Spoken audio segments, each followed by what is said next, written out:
today I'm going to tell you about Roar for Good, which is my friend's company, and Athena, which is their wearable self-defense device. So before I get into Athena, I wanted to tell you a little bit more about the origin of the company. Roar for Good was started by my friend Yasmin Mustafa. I know her because we're both chapter leaders for Girl Develop It. I run my chapter in Burlington, Vermont, and she runs her chapter in Philadelphia, PA, or she did, but now she's too busy to do that because she's really busy with this company. The company was founded after she spent 6 months traveling in South America. She visited 6 different countries, and she had an amazing time. It was life-changing.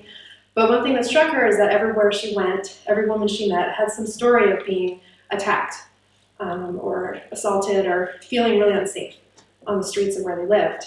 And so that kind of struck her and stuck with her. She came home to Philadelphia, where I lived at the time, and a block away from her apartment, a woman was assaulted pretty brutally, and it was kind of really big on the news at the time.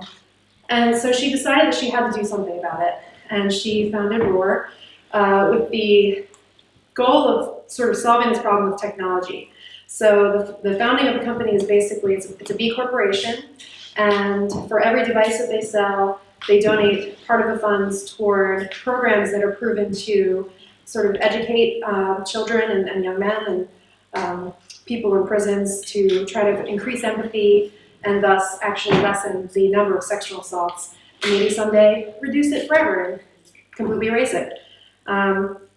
Athena is the wearable device. I'm one of the beta users, so this is the first one that's ever been sent. Or not maybe the first, but the first batch. And so it has a little magnet on the back, and you clip it to your clothes or clip it to your purse. And when you feel unsafe, you press the button.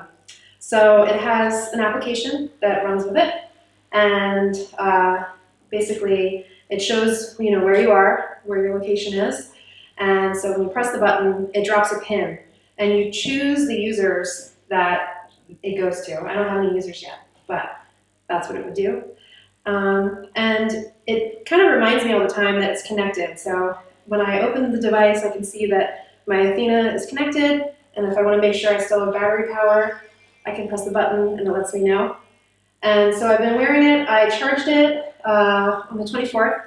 And it still has an 88% charge, so I think the power is pretty good. And I've been losing connectivity the whole weekend, and every time it loses connectivity, it kind of buzzes a little bit, not quite as long as the notification button, but it's nice because it constantly reassures me, like, you lost connectivity, so if you're walking somewhere and you feel unsafe, I may not get the message out, and then it buzzes again when it connects again. So I thought that was pretty good. And when I delete the Athena, I have to go into airplane mode or turn Bluetooth off. So when I delete it and I want to reconnect it,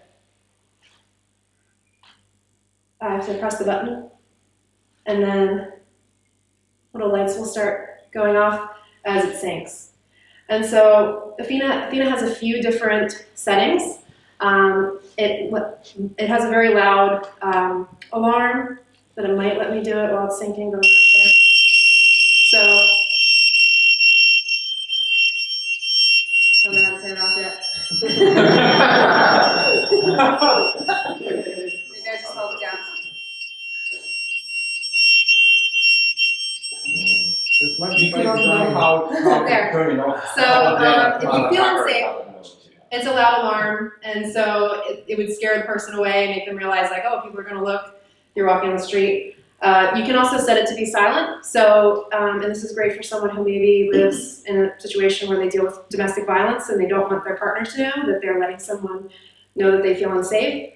So it kind of appeals to a lot of different people. And this is really important because, as we all know, assault is an issue. I'm sure everyone in this room has been affected by it or knows someone who has.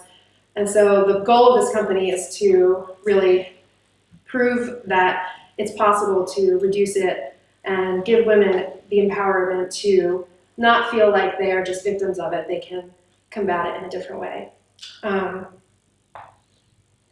Yeah, so that's it.